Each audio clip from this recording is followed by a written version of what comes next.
Hi guys, Simply Shauna here. This channel is all about how to build a very profitable six-figure, hope to be soon multi-six-figure business with connecting an Etsy shop with a print-on-demand company. That's a company that prints your items for you, ships them for you, and you just thank your customer. This business model is completely repeatable and you can do it too. I started just a little over 2 years ago with absolutely no training, and here we are 2 years later. I've quit my fourth grade teaching job, which I loved, but I love working for myself even more, making my own hours and making double the money, and I'm hoping to quadruple my teaching salary this third year into my Etsy shop.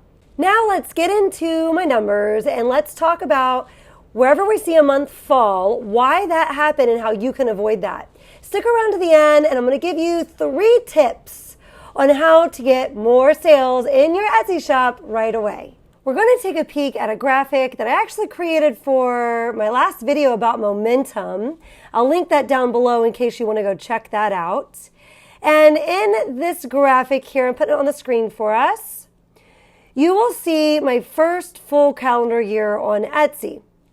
And you'll see that I had in January, which was my 4th month on Etsy, 26 orders, up to 47, up to 87, up to 121, 189, and here I fall to 134 orders. Why? I'll tell you why I fell. I started my Etsy shop without knowing anything about trademarks. And so when I started, one of the niches that I started working in was Jeep Wrangler. I had just gotten myself a used Jeep Wrangler. I was super excited about it. And if you know anything about Jeepers, they're almost like a cult group that you can join. They wave at each other when they drive by, and it's just a really fun community. You go off-roading together, you make new friends through that community. And I was just super excited about this. I wanted to have the top down. I wanted to go to meetups with other Jeepers, and I would have Tucker, my little dog, in the back seat of the car, of the Jeep, and he would have his little head out, and I'd dress him up for it. Super fun. And so whatever I was super interested in, I wanted to make t-shirts about. I wanted to have shirts that said Jeep Girl on them. So without any knowledge of trademarks, it just seems like a no-brainer. And as you're watching this, you might go, well, how did she not know that? I don't know. I didn't. And so I made a bunch of this stuff. And that was one of the niches. One of the things about momentum in your shop is if you are creating something in the same niche, and you every month, every week, every day, if you can, you're adding a couple things in a particular niche, in a particular category. For me at that time, Jeep Girl stuff. You have a good chance of building some momentum in that area.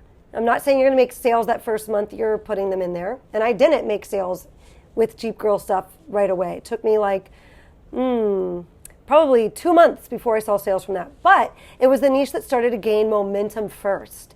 And so a couple sales, even though it wasn't my first sale, it was the place that got the first, momentum going, where it was a shirt that got several sales and then more sales. I kept adding items to that niche. And when you're looking at that graphic with the numbers that keep going up, about a third of those sales, the regular sellers, were my Jeep stuff. So in May, I had become aware that this was a no-no. And I had started to take some items down and knew I should just take them all down, but didn't have the heart to see so many items just disappear out of my shop. Like half my stuff was the Jeep Girl stuff. And like I said, like a third of the sales were coming from that niche, and it was the one that was growing the fastest. And so instead of taking all the hit all at once, I thought, okay, gosh, I'll just start taking it out little by little. And if this sounds familiar to you at all and you're in a position like that, take it all out. Now, take a look at June. Late May, I got hit with, from Etsy, they'll send you a message. They'll deactivate your listings and they send you kind of a scary message that lets you know that you're infringing on a trademark. What happens is Etsy's not the actual one that's taking those listings and flagging you for them. Jeep comes in with their lawyers and they got me for those listings. And so Etsy came in and after they were alerted, deactivated those listings and let me know that I needed to take anything out of my shop that was like it and not to put those listings back up. So if you ever find yourself with a deactivated listing, do not put that listing back up. That could get you shut down. And take anything out that's anything like that you could get in trouble. You don't want to get the same infringement more than once. So at that time, I took them all out. And of course, I went online on YouTube and I listened to as many videos as I could about trademark and infringing and copywriting. Now, while this is going on, I have noticed many shops also doing cheap things, right, during that time, and kind of like soothing myself like, oh, well, it's okay. They're doing cheap stuff and maybe it's not a big deal. It is a big deal. If you know that you're doing something that's trademarked, just because other people are doing it does not mean that it's safe to do at all. You should not go by that. As a matter of fact, there was another shop I was following. They had all Jeep stuff in their shop. And their shop started to go. They were completely niched down. They were a niche shop. I have a general store. They were a completely niched store with all Jeep stuff. And they continued to have lots of sales. They had started like around the same time as me, and I remember looking at them at first and seeing that they had around my amount of sales, and then they took off. They were making more sales than me, and that was all Jeep things, and I was so wishing I saw Jeep stuff in my store, wondering how they were getting away with it. It wasn't long. Eventually, I went to go check on that shop, and they were deactivated. I couldn't find them anymore. So don't use that as your barometer, as what other people are doing. If you know that it's trademarked, don't use it. Take it out of your shop. Now, on the topic of trademarks, I will be doing a video on how I check trademarks. But if you're unfamiliar with it, I would just go ahead and YouTube that. Look to see if you could find a video. There's plenty. And how I use USPTO. It's a website that you could check them on. See if you can find directions on that right away. Make sure that you are not putting any phrases on your shirt that are showing that they have a live trademark. Dead ones don't matter. And make sure that your SEO, that's your title and your tags, all of the phrases you're using in your title and your tags are also not trademarked. So something else I almost completely forgot to mention that was also happening in the shop. I had not used any social media really to drive any traffic to my shop. I hadn't looked into it. I hadn't spent any time watching YouTube videos explaining how to do it. But at this time, my little Tucker, my little doggy, was sick. He was in the vet, and it was going to be around $10,000 plus to get all of the surgeries. So my sister-in-law had suggested, why don't you share your shop with friends and family and use social media to, let everyone know what's going on with Tucker and let them know that they can go into your shop, and it would help to help support Tucker if they were to purchase something from the shop, and it would help support you and your small business. And so we had kind of drafted a little something to share, and that month we had done that.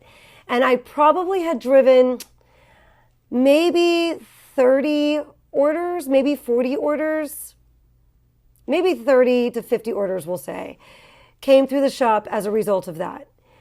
If you haven't shared your shop with friends and family, it might be something to consider doing.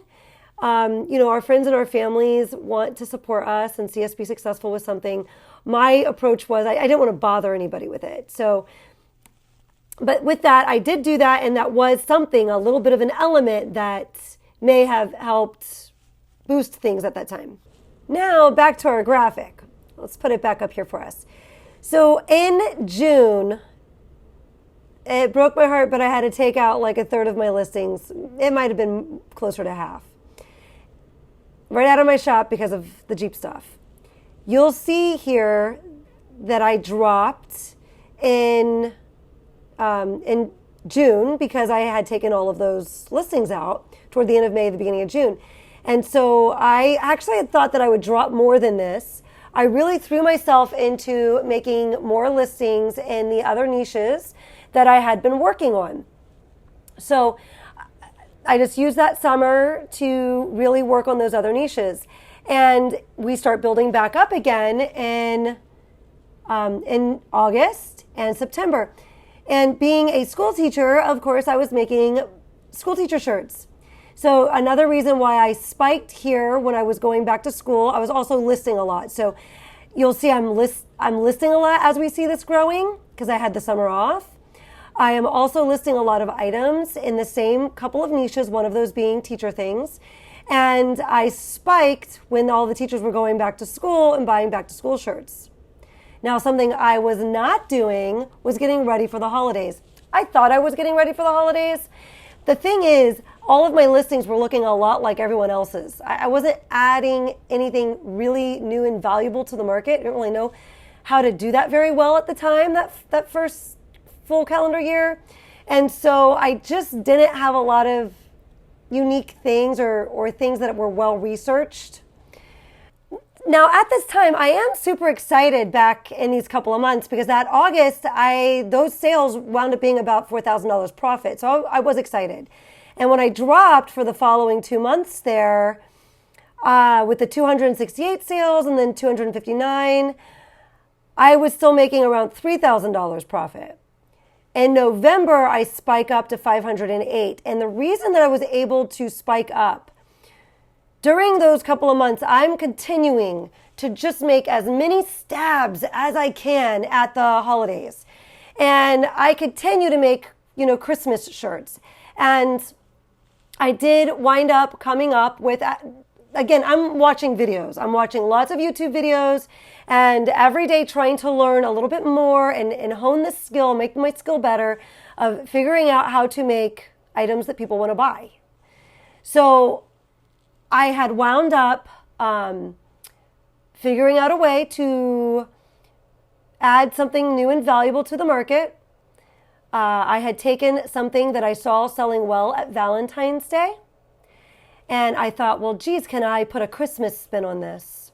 It wasn't my item that had sold well. That year I had no items that had sold well during Valentine's Day. My shop wasn't doing much during Valentine's Day in 2021. I had found like a bestseller, though, that went with Valentine's Day.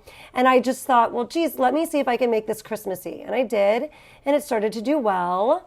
And that one item, that one listing, made me half the money I made during the month of November, which was, I made around $6,000 during November profit. So half of that money came from this one listing. Now, because of that one listing, my quality score for that listing was growing because people were clicking on it and buying it because it was different and new in the Christmas niche. And as my title and tags, the SEO that I was using in those, in that listing, as my ranking grew there, it kind of spreads out to the other listings, and my other listings were getting found. And even though they were a bit more generic and those designs weren't as good, because I had this one listing that was taking off, I got a little love in the algorithm for all of those terms, and some of my other things were having a chance to be purchased as well. So we're going to go ahead and take a look at 2022. But before I do, just notice in December here, we've got 539 orders. And when we move over to 2022, we see that we drop all the way to 206 orders in January. But I expected that. The best times to be selling online are that Q4. So your October, November, December are going to be huge. And December, I made absolutely no efforts in listing things that were going to be selling in January because I was so busy with the holidays and all of the Christmas stuff. So I really didn't list anything new in December. So now taking a look at the numbers going forward from there, we see they just a slow increase. It's what we want to see. Well, we'd love to see a big increase, but slow and steady wins the race. That's okay. So 206, we go to 273, 360, 398, 418. And here in June, we drop a little bit to 353. Now, whenever this happens, it's always alerting me. Like, I'm always thinking about this. I'm looking at what was selling well in my shop in June. I'm researching and looking at, okay, well, this niche is known to do well. It makes sense. These events are happening in June. I've got items in my shop for that niche or those holidays or that period of time. What can I add to my shop in July to help with sales? So 4th of July might be something. Well, really, 4th of July, you're going to get those sales in June because it's too late, obviously, for them to buy it for 4th of July. So you just always have to be kind of researching, what can you be adding to your shop that can sell during that period of time. I was not unhappy with this, but I do always look at that because I want to make sure I don't have, a trend of downward months. I don't want that to happen. So I keep listing, and then in July, as a matter of fact, I sit down and I start really preparing for the holidays. And I decide I'm going to do 500 listings. And that really paid off, as you could see. And I'm not just saying any old 500 listings. I didn't make, a lot of designs that just then went on 7 or 8 different colors of shirts. I made, if I listed that item more than once, I usually just had it on one color shirt, but I A/B tested the SEO, the terms that I used to make it findable to customers, those tags and those titles. Or I A/B tested the mock-up photo, the first mock-up photo in the front. I did not put it on a bunch of different colors. But I do go into the holidays with those 500 new listings, which was probably 200 something designs. And that preparation really paid off. We could see that the line, the spike in the numbers just really rises. And that gray dotted line underneath is last year's numbers, 2021. So we could see that the spike really doesn't mirror last year's. It really spikes up because I did not prepare like that in 2021. I was making my Christmas designs probably in October.